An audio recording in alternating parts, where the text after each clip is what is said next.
Agora vamos falar do Cruzeiro, que assumiu a liderança do Campeonato Brasileiro 2025 com o show da dupla, Caio Jorge e Matheus Pereira.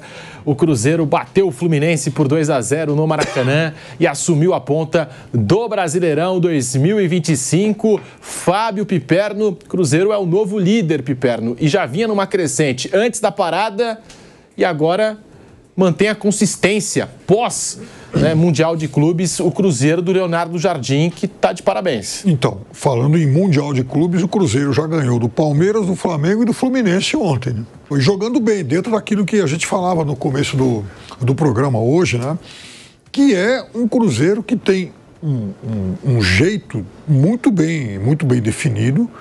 Não é também o estilo mais vistoso do mundo, mas ele é pragmático, um time organizado, um time que define rápido as jogadas, As transições, enfim, elas são velozes e rápidas. Não é um time que vai marcar por trabalhar muito a bola no ataque. Não, é um clube que chega rápido e define rápido. E tem o Caio Jorge em um momento iluminado. São 12 gols e, repito, o Caio Jorge ele fez só um gol a menos que o Palmeiras inteiro nesse Campeonato Brasileiro. Então, é um jogador que atravessa um excelente momento e a gente está falando de um atacante de 22 anos. É incrível que o Santos tenha feito quase que numa fornada só Yuri Alberto, Marcos Leonardo e Caio Jorge. E não ganhou dinheiro suficiente para poder reinvestir no seu próprio time. E é um Santos que, de novo, você olha lá para o Brasileiro Sub-20, ele tem de novo o artilheiro do campeonato. Tem um outro menino que está, surgindo bem. Vamos ver se dessa vez aproveita bem isso. O Cruzeiro que no início da temporada, Bruno, Flávio, estava desorganizado. Contratou medalhões e o Leonardo Jardim, eu acho que representa uma mudança nesse Cruzeiro. E aquela imagem, aquela cena do Gabigol e do Dudu no banco de reservas contra o São Paulo, porque eu acho que é contra o São Paulo que tem uma virada de chave nesse time, representa bem as mudanças que o Leonardo Jardim fez. O Cruzeiro hoje, coletivamente falando, apresenta bom futebol, já vinha numa crescente antes da parada, venceu o Flamengo, venceu o Palmeiras e agora assume a liderança do Campeonato Brasileiro contra o Fluminense, que também vinha com o peito estufado, depois da campanha no Mundial, o brasileiro que chegou mais longe, quarta colocação do Mundial para o Fluminense. Boa atuação do Cruzeiro, 2-0 diante do Fluminense no Maracanã. Despedida do John Arias, depois do jogo ele deu a volta no campo inteiro, se despediu da torcida do Fluminense, vai embora para o Wolverhampton. E o Cruzeiro, foi um time muito eficiente. Primeiro tempo já era 70% de posse para o Fluminense e 30% para o Cruzeiro, mas o Fluminense ameaçou muito pouco o Cruzeiro no primeiro tempo. O Cruzeiro se defendeu com tranquilidade e quando chegou para matar. Fez um gol aos 30 minutos e um gol aos 35. O primeiro gol sai de um escanteio, que foi uma jogada do Matheus Pereira, o Fábio jogou para escanteio, o próprio Matheus bate o escanteio, o Fabrício Bruno faz o gol de cabeça. E aos 35, assistência do Matheus Pereira e gol do Caio Jorge. E ali abre 2-0, 2-0 é muito difícil de você buscar num jogo que é equilibrado, que tem dois times equilibrados. E no segundo tempo até o Fluminense poderia ter feito um gol. O Fluminense no segundo tempo conseguiu finalizar mais, mandou 3 bolas na trave, O Fluminense na segunda etapa poderia ter feito pelo menos um gol, não conseguiu. O Cruzeiro vence o jogo, O Cruzeiro realmente é um time que dentro de casa ele pressiona muito seu adversário, Dentro de casa o Cruzeiro ele pressiona, ele marca adiantado, ele tenta roubar a bola lá na frente, ele tenta sufocar seu adversário. Um jogo muito bom que eu vi do Cruzeiro nesse estilo foi contra o Bahia no Mineirão, o último contra o Grêmio também. Então o Cruzeiro em casa ele tem uma postura bem agressiva, mas é como o Piperno falou, ele chega rápido no gol, ele rouba e acelera. Fora de casa, ele joga um pouquinho diferente, Ele marca mais no seu campo e realmente esse jogo do São Paulo que você citou foi o jogo em que o Leonardo Jardim muda o time e acerta o time. Foi logo depois da derrota para o Mushuc Runa pela Sul-Americana, no Mineirão. Aí ele, contra o São Paulo no Morumbi, que foi no fim de semana seguinte, foi na terceira rodada, o Dudu e o Gabigol ficam no banco. E ele monta esse time que está aí até hoje, Com o Christian de um lado, o Wanderson do outro. O Christian um meio-campista, o Wanderson é um atacante, mas sem a bola os dois voltam muito. E o Matheus Pereira e o Caio Jorge são os que têm mais liberdade ali, Os dois volantes bem, o Lucas Romero e o Lucas Silva. Então, o Matheus Pereira e o Caio Jorge que jogam mais soltos e os dois estão muito bem nesse momento. O Matheus Pereira recuperando, inclusive. O Matheus Pereira quase saiu para o Zenit no início do ano e agora está bem de novo no Cruzeiro. Ele, ano passado, chegou até a ser convocado para a seleção, aí teve uma queda, queria sair, ficou e voltou a jogar muito bem. Os dois são hoje jogadores que estão fazendo diferença para o time do Cruzeiro. Caio Jorge, o artilheiro do Brasileirão, com 12 gols marcados. A gente está de volta à Rádio Jovem Pan falando desse Cruzeiro que lidera o Brasileirão, venceu o Fluminense nas últimas horas no Maracanã. Flávio Prado, que falar desse Cruzeiro do Leonardo Jardim, né? Que assume a liderança do Campeonato Brasileiro após 11 anos, né? Pela primeira vez, Cruzeiro líder após 11 anos, Flávio. Então, e até por isso a gente não fala tanto do Cruzeiro. E quando começou o processo, o Ronaldo vende o Cruzeiro pro Pedrinho, e a coisa começou muito mal. Ele começou a contratar jogadores que a gente sabia que não iam rolar, né? Dudu, Gabigol, jogadores que já passaram do melhor momento deles, gastando uma fortuna e tal. A impressão que dava é que o Cruzeiro ia ficar, né, que nem cachorro correndo atrás do rabo. E realmente os resultados foram ruins. E aí, com a chegada do Leonardo Jardim, ele chega com uma... ele chega com uma força muito grande. Teve um momento que o Pedrinho falou que mandaria embora qualquer jogador e manteria o técnico. Fritz, que o Leonardo Jardim, esse, ao contrário da maioria dos portugueses que estão aqui, tem uma história realmente no futebol, já passou pelo Mônaco, já disputou Champions, é outro nível de treinador. E aí ele acerta o time, né? O time joga de duas maneiras diferentes, dependendo de estar em casa ou fora.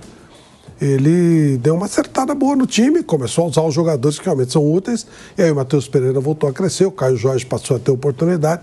Por exemplo, se você leva o Gabigol e você começa a tirar o Caio Jorge, você não teria um jogador com a plenitude que o Gabigol já teve, e você perderia o Caio Jorge.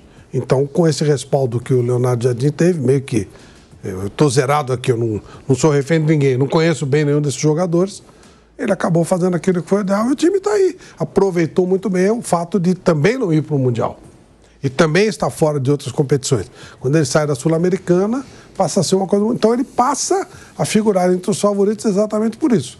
Ele está com uma competição para disputar efetivamente, para valer, e ele aproveitou muito bem esse período, enquanto os outros favoritos estavam se matando, ele está aqui, só esperando tranquilo para ver o que acontece. Então ele entra no grupo dos favoritos a partir desse momento e vira o líder do campeonato. É uma invencibilidade de quase 3 meses do Cruzeiro na temporada, 14 jogos, 10 vitórias, 4 empates, 80% de aproveitamento. A última derrota foi para o Palestino do Chile na Copa Sul-Americana, ainda em abril, a última derrota desse Cruzeiro. E nós temos aqui a fala do Leonardo Jardim, né? O que ele disse logo após o triunfo conquistado diante do Fluminense. O Leonardo Jardim fala e você acompanha aqui na PAN. Eu acho que a nossa equipa é uma boa equipa.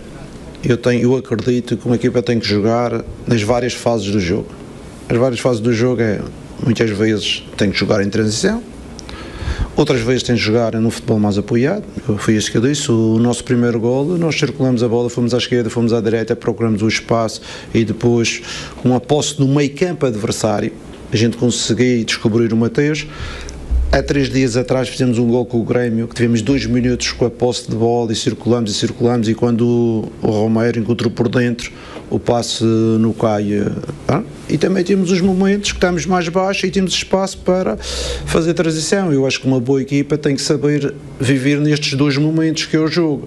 É como em times defensivos, quando conseguimos pressionar alto e temos o bloco no meio campo adversário a pressionar alto, mas também temos que sofrer quando o adversário consegue ter a bola no nosso meio campo, estarmos mais juntos, mais próximos e defender os interesses da equipa e não sofrer golos. Para mim, sinceramente, vocês conhecem bem, isso a mim não me incomoda a posição que eu estou na tabela. O que me incomoda é nós pensarmos que temos um jogo daqui a 2 dias, com um Juventude que precisa de pontos, um Juventude que está muito mais fresco do que nós e que nós temos que encher o Mineirão para conseguir os 3 pontos, porque isso é que é fundamental para dar lógica a estes primeiros 2 resultados, quer com o Grêmio, quer com o Fluminense. Para dar lógica a isto, precisamos do apoio dos adeptos, porque a nossa equipa vai estar menos fresca e precisa de um jogo a sério para levar de vencido o Juventude, que vem de uma vitória de 2-0 e está motivado.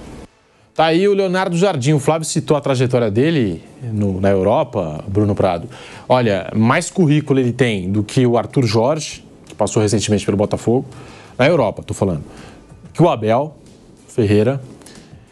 E o Jorge Jesus, eu não sei não, hein? Acho que ele tem um currículo até melhor do que o JJ. Claro que sim, claro. Do que o do JJ. Assim, a grande temporada dele foi com o Mônaco, né? Ali ele conseguiu o desempenho que outros não conseguiram, né? Desses que foram citados, né? Ele foi campeão francês, o que hoje é um desafio, né? É muito difícil ser campeão francês hoje se você não é do Paris Saint-Germain, desde que o Qatar comprou o Paris Saint-Germain. Mbappé, não era que ele dirigia? E foi semifinalista da Champions League, né? Ele eliminou o Manchester City, eliminou o Borussia Dortmund e caiu para a Juventus na semifinal.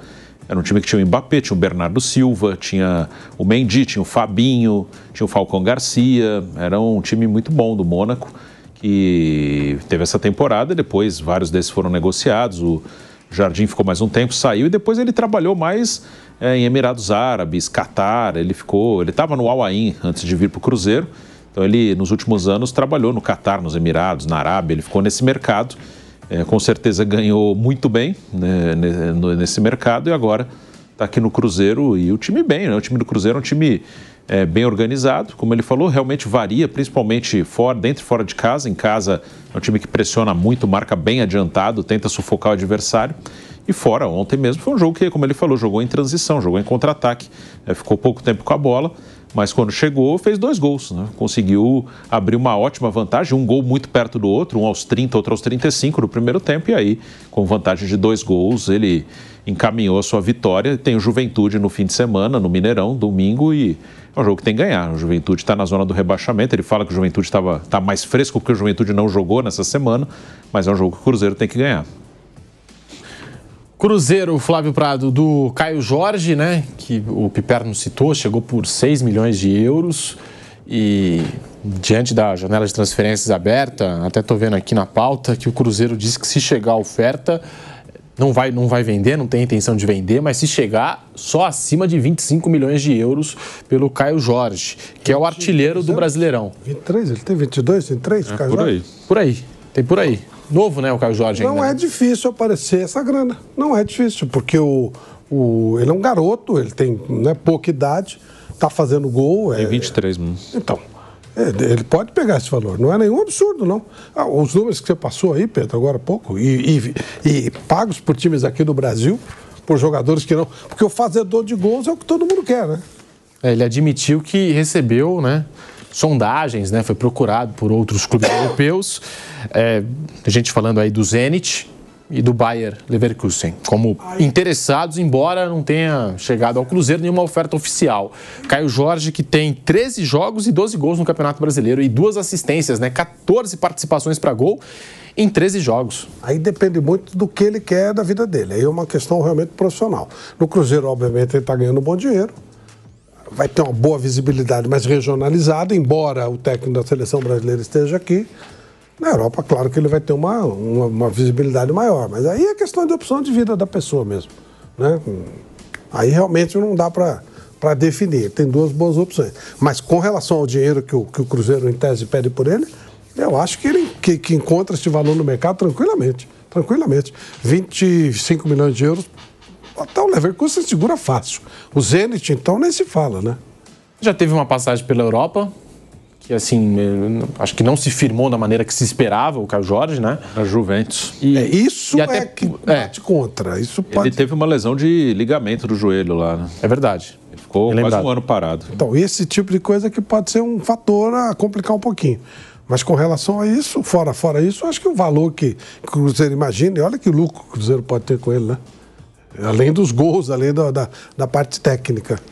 Juventus, né, foi emprestado para o Frosinone da Itália também. E agora tá aí, se destacando. E aí fica até essa pergunta, né, Bruno? Se você acha que é um jogador que pode concorrer por seleção brasileira, por uma vaga ali no time do Ancelotti? Ele pode aparecer em alguma convocação. É uma posição que ninguém ainda agarrou na seleção brasileira, mas tem boas opções. Aí vamos ver se alguém vai conseguir agarrar essa posição. O Ancelotti, na última convocação, a primeira dele, né, trouxe o Richarlison de volta, que foi jogador dele no Everton. O Richarlison não foi bem nos jogos, principalmente o primeiro jogo que ele foi titular contra o Equador. Ele foi para o banco contra o Paraguai.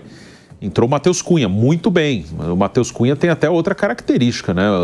Até contra o Paraguai, eu nem digo que o Matheus jogou de centroavante, né? Jogaram Matheus e Vinícius Júnior por dentro, os dois com muita liberdade, os dois trocando de posição. E até o gol é uma assistência do Matheus Cunha para o Vinícius Júnior. Mas você tem o João Pedro, do Chelsea, né? Que já esteve na seleção também, mas não esteve com o Ancelotti. Eu tenho quase certeza que estará na próxima. E você tem, além do Caio Jorge, o Igor Jesus, que foi muito bem no Mundial, e no Botafogo. O Ancelotti foi assistir Botafogo e Universidade de Chile, que o jogo que valia a classificação, confronto direto na Libertadores, e o Igor Jesus fez um grande jogo aquele dia, né? Fez o gol, Botafogo com 10, ele segurando todas as bolas lá na frente, sozinho, de pivô. Acho que é um cara que agora vai para a Inglaterra, vamos ver como ele vai desempenhar lá. E até o Marcos Leonardo, para mim, também é um cara que vai estar sendo observado, do Al Hilal. Então tem alguns centroavantes bons, aí tem que ver se algum deles vai chegar e agarrar a posição, que até agora ninguém conseguiu. É uma posição que está aberta. Muitas vezes a seleção jogou sem um centroavante, né? Então é uma posição aberta.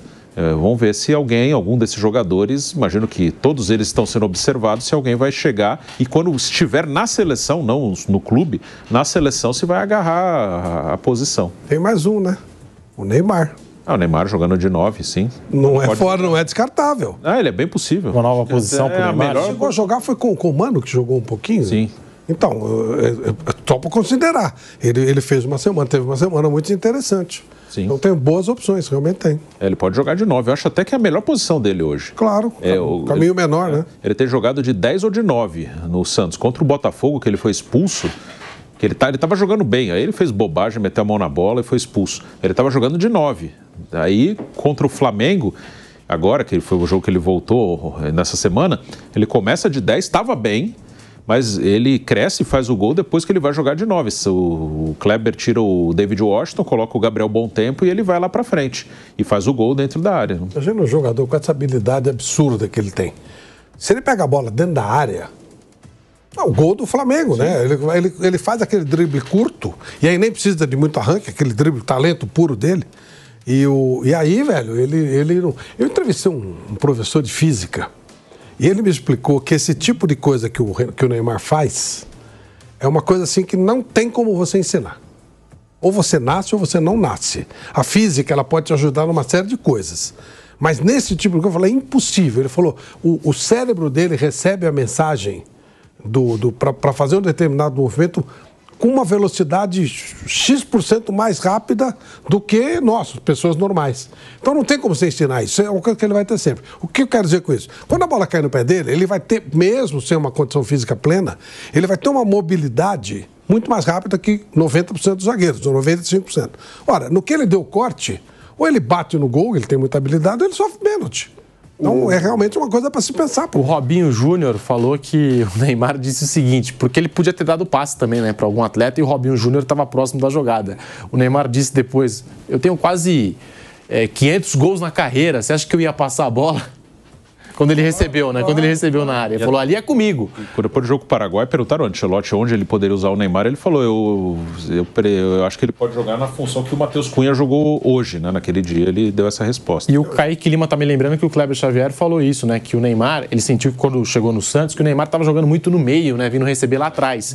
E a intenção dele é o Neymar ser o camisa 9 ou o camisa 10 do Santos. No treino hoje, ele treinou de centroavante, né? Que o Roleiser volta, que estava suspenso contra o Flamengo. Aí o David Washington ficou entre os reservas e vai o Roleiser de 10 e o Neymar na frente. É o time que treinou hoje para jogar com o Mirassol. Cristiano Ronaldo adiantou-se para fazer também isso. E tem uma condição física muito mais privilegiada.